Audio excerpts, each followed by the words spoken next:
Hello, magic makers. Good afternoon, everyone, or evening or morning, depending on where you're watching from, or when, rather.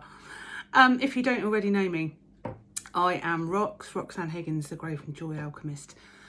And today I want to talk to you about something that I feel really quite strongly about.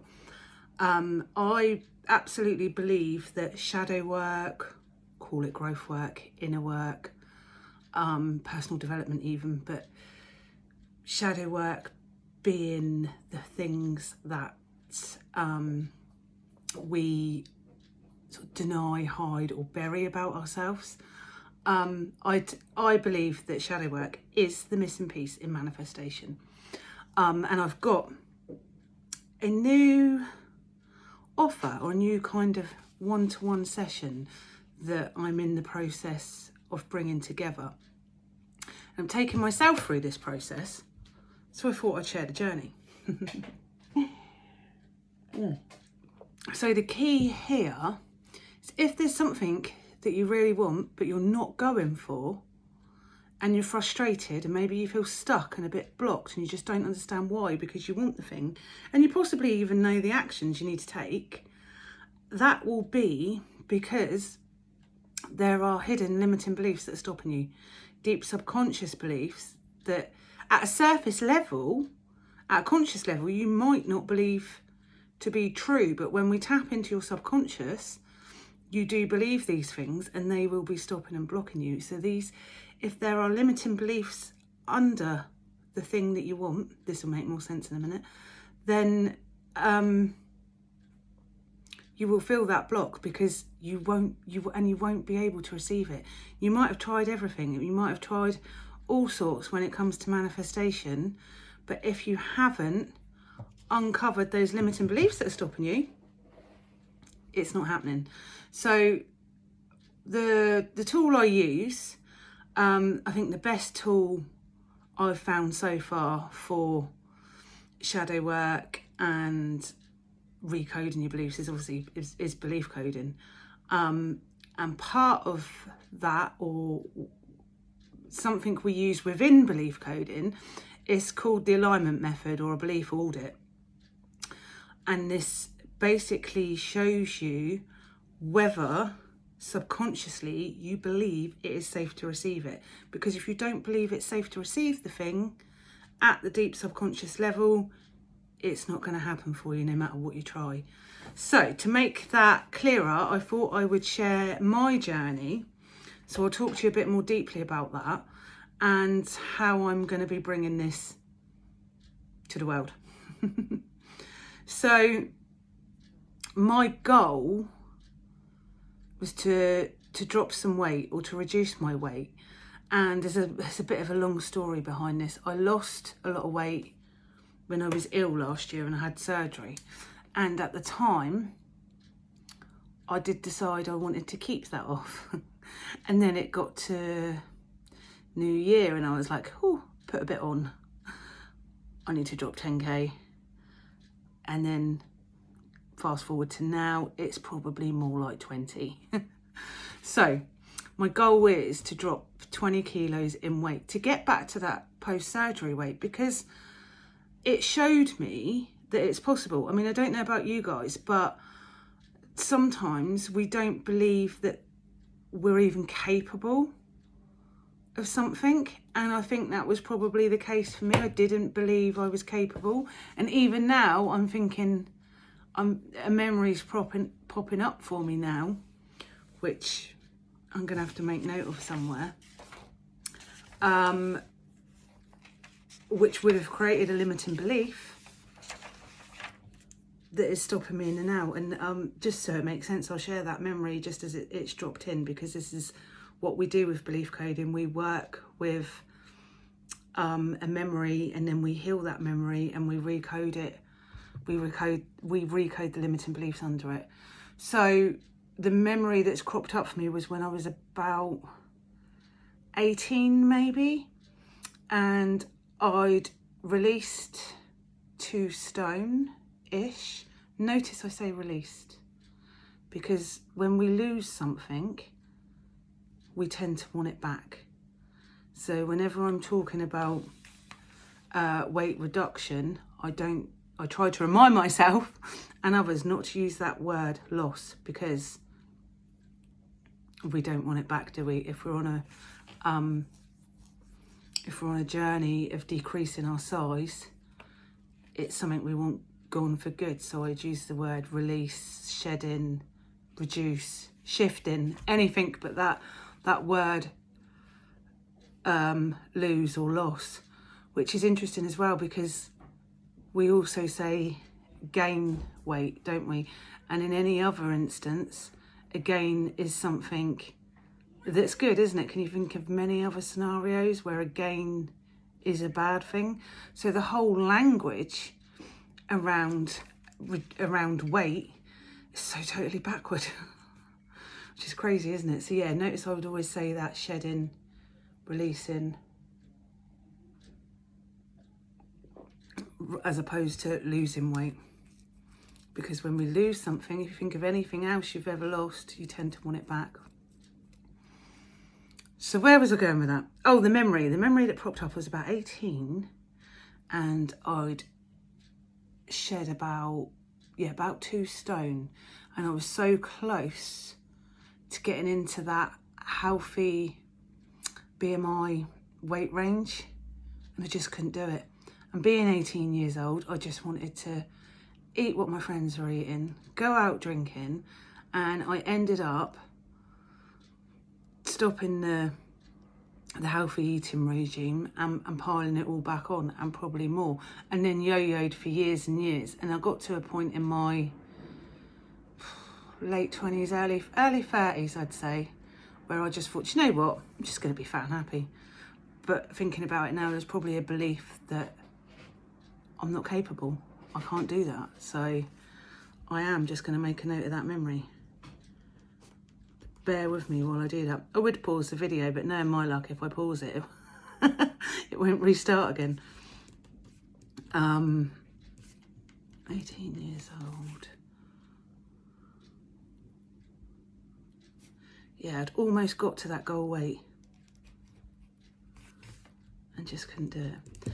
So the process that I'm going to be offering, so this is a sneaky behind the scenes preview, the process I'm going to be offering would be a one-off session, but it will then highlight any beliefs that you need to recode. And then if it's something you feel you want to do, we can then work together through a number of belief coding sessions to clear the blocks that are stopping you, getting you to the goal or desire or the thing that you want. So what we look at is the payoff from the goal, so what that gets you. So for me, it's ease of movement, better health, clothes fitting better, things like that. The actions that I need to take to do that, because they're quite obvious, right? We know the actions a lot of the time, but we just don't do them. And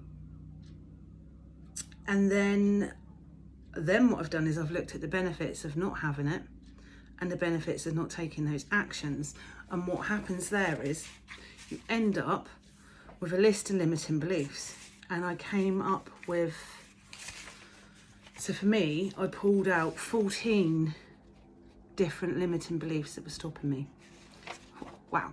So in theory, because with belief coding, we only work on one belief at a time, at the moment, there is a more hardcore version of that, which I'm working on.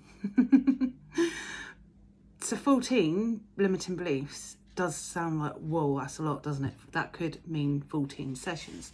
Well, I've checked them. So then what I do with you guys, or in this instance with myself, is we use what's called the human compass, which is a body sway test, which is where the subconscious gives you answers through the body. And I've tested whether I do believe all 14 at a subconscious level. Well, it turns out that I only believed 12 of them, which is good. But then again, that could look like 12 sessions, couldn't it? So what I then did was tested which was the main dominant limiting belief stopping me, and worked on that first. Then I've checked using the human compass and the subconscious mind. I've then ordered the rest of them. So we've got a priority to work through. And if you start with the main dominant one, it can clear others. So the main dominant belief for me that was stopping me was dieting makes me feel deprived and resentful. So I then did a belief coding session around that and recoded it. And when I then checked in with the list of beliefs that I'd pulled out, I'm down to, it cleared others as well, basically. So I no longer believe that. And do you know what? I don't know, I feel the difference today. I did this last night and everything just feels easier. And even when I was coded in new empowering beliefs, I started thinking about healthy food, as in, sort of in the back of my mind, I was thinking, oh, I could really eat cucumber and tomato. Oh yeah, Greek salad. And I was like, wow, this is working quick, because one of the things where my body got so confused in hospital last year, I almost didn't know what it needed, because having lost the weight the way I did, there was a belief there that said being slim means being ill, and gaining weight means I'm healthy, which in some instances are right, aren't they? But in this instance, it's not serving me, and it's not serving me anymore to keep piling on the weight, because, you know, so it was important to recode that. But that's the confusion with going through that kind of trauma. All these limiting beliefs have been created at a deep subconscious level. So I've totally lost my flow there. So the main dominant one, like I said, was, where is it, number 1? Can't see it on my list now, sorry. Oh yeah, dieting makes me feel deprived and resentful, which then got me down to 1, 2, 3, 4, 5, 6, 7, unless I'm counting wrong. Let me, 1, 2, 3, 4, 5, 6, 7, 8, sorry. So it cleared, working on that one belief, not only cleared that, but it cleared 3 others as well. So I'm now down to 8. So that could mean it could possibly only be 2 more sessions, and there won't be anything mentally, emotionally stopping me on this weight reduction journey. Even like today, I've bought healthy. Well, I bought healthier food, and then I did that thing too where I also thought, I'm gonna start tomorrow. So I buy myself I say a donut, it's called a cronut, and a pizza slice and something else, and they're still sat there. Haven't actually touched them because I didn't really want them. I actually want the cucumber and tomato. So isn't that amazing? And yesterday before this I'd been looking through the Weight Watchers app thinking, I don't know where to start with this. It's too much. I'm overwhelmed. Can't cope. Can't do it. Just going to forget it for now. And whereas now it feels exciting. It feels like a bit of an adventure, a bit of a mission. I feel like I could gamify it and make it fun now. Whereas when I was thinking about it yesterday, it just felt like complete overwhelm. I didn't know where to start. Whereas logically I did, but I just could not put that into practice. So much has just changed in one session. And this is also showing me, I mean, I want to take you guys through this process one-to-one to help you get what you want and on the road to the thing you want to be, do, or have. But another reason, you know, I've not been doing my own inner work or shadow work lately. So I thought, well, let's do this. Let's document that journey. Not only is it interesting, but I'm leading then from a place of having been through it. But it also is showing me the amount of sessions that might be likely. And if it's only the 3 plus the original alignment method session, wow, that might vary, don't get me wrong. It might be that somebody else needs 2 or someone else needs 4. It all depends on what you've got going on under the surface, what your limiting beliefs are that come up. I mean, and you might not have 14 coming up is quite a lot. It might be that there's only 2 or 3 stopping you, and it could all be cleared in one session. But yeah, that's all quite personal. Even yesterday, I wouldn't have done this video because one of the beliefs that I cleared by default was, if I fail, I won't be taken seriously. Now, having done that session on myself last night around the main dominant belief of dieting makes me feel deprived and resentful, I no longer feel that way. You know, it doesn't feel heavy and important. Does it feel important, heavy? It just doesn't feel as heavy as it did yesterday, because there's just not that kind of negativity attached to it like that. So yeah, super powerful, and I can't wait to basically bring these sessions to you.